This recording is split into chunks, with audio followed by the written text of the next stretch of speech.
I recently got into video editing, and when I was looking for stories to be told, I remembered that I had some raw footage from my time in Africa.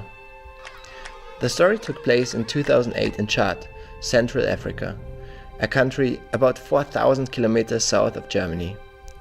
I landed in N'Djamena, near the Lake of Chad.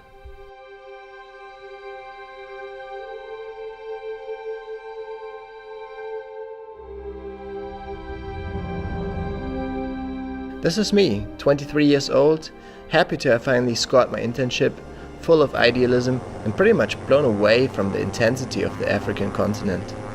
However, this place was only a stopover, and soon I continued my journey to Abéché in the east.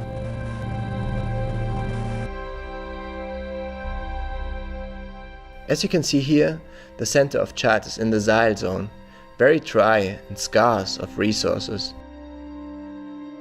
So, while things didn't seem too bad in the capital, you could sense that this is a conflict-prone region when greeted by the military forces of the European Union. Abéché is only a few kilometers away from the border to Sudan, also known as the Darfur region.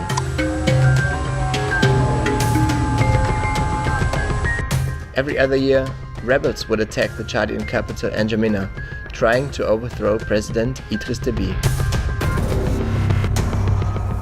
Adding to all this tension were the 300,000 refugees in Chad that fled from the conflicts in Darfur. This is the context to give you an idea. Now, the mission I was assigned to be the intern of was to work on the Wadi program. Wadis are rivers that only carry water in the rainy season.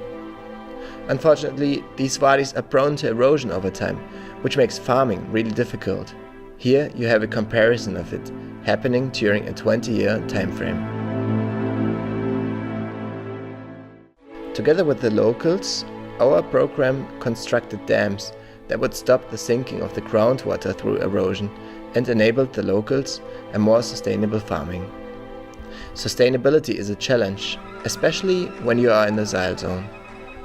You may ask, why didn't you work with the refugees? Well, it's actually pretty simple. While the United Nations program cared for the refugees, this Wadi program was designed for the local inhabitants from Chad. Ultimately, the goal was to reduce social tensions between the locals and refugees. Maybe this story is not an old story after all.